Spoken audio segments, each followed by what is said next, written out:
This I thought was absolutely funny, though. This I thought was just absolutely hilarious. Um, this I thought was just absolutely hilarious, absolutely funny.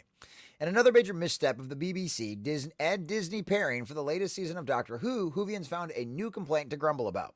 This one related to the BBC uses of AI and the marketing of the show. Here's the grievances. And now, should it give us a big shocker at all that they decided to do this after what happened with Disney, Marvel, and Secret Invasion? They clearly used AI to generate that intro. It looked abysmal. It looked hideous. And now, of course, now that Doctor Who has been acquired or essentially licensed to Disney Plus by the BBC. Yeah, color us shocked. Disney's in charge of it. This is what they're going to do. It's no longer Doctor Who. It's no longer even BBC Doctor Who. It is now Disney Doctor Who.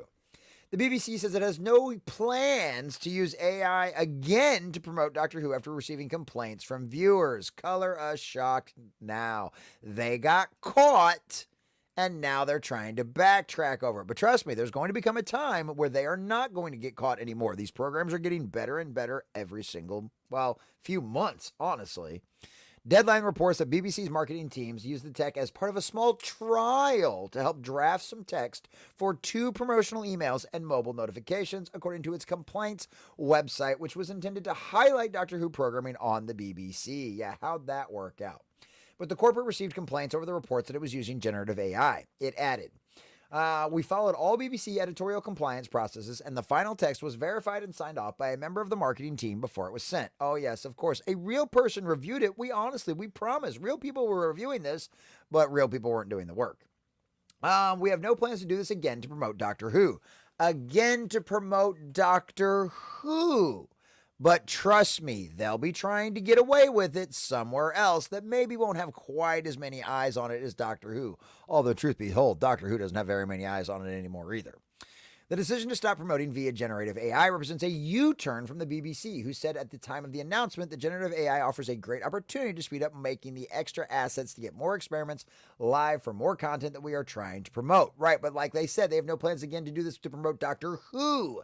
Doesn't mean they won't use it to promote absolutely everything else. So that's not a U-turn. It's just ooh, crap, we got caught using it for Doctor Who. Better back up because the fans caught us. All right, let's try it on something else. At the time, the BBC didn't mention that this would be the only time it uses the technology for Doctor Who promotion. AI has been a hot-button topic in the TV industry as of late. The series has already been accused of having scripts written by artificial intelligence, with the new season not winning over longtime fans. The new Doctor Who BCA special feels like a woke ChatGPT app meets CGI. The era of great Doctor Who is over. And yes, and it has been for a long time. Neo Who is dead. New Who is still alive and good, and should come and watch that with us on Sundays at 6 p.m. exclusively over on the Rumble at the Common Nerd. It saddened me to see this is the garbage they gave the great David Tennant to work with. Love you, Tennant, but rest in peace, Doctor Who. Yeah, it was so bad. The trash we got in the new series was just so absolutely abysmally bad. AI is rapidly taking over the entertainment industry as artificial intelligence apps like ChatGPT and Sora threaten to shake up the way studios and networks create programming. God bless you. And yeah, I mean, that's what's going to happen. As more of these writers, as more of these creators, go union, and then they decide to go on strike, and they need to go to arguing over wages and stuff like that. These studios, with drastically reducing returns on their box offices, returns on their advertising, because their viewerships are in the toilet for creative decisions that they made in order to try to take things in these new directions that the fans didn't want, that the fans had no desire to see, that the fans have completely and totally rejected. Well, guess what? Now they're dealing with the consequences of that. They're out of money, and they are trying to find cheaper ways to do things. And guess what? Now they're getting backlash for it. So you clearly couldn't make one side of the mob happy, and they weren't enough to support you and financially keep you going. And now all the actual fans out there are calling you out, and even your wokey fans are calling you out for using AI, because everybody, well, not everybody, but a lot of these artist types out there are absolutely terrified of losing their jobs over it. But you know what? If they were actually good at it, if they were actually good creatives, they would have nothing to worry about. But just like you decided to go woke, and now it made you broke, you're deciding to go AI, and now it's upsetting all your fans.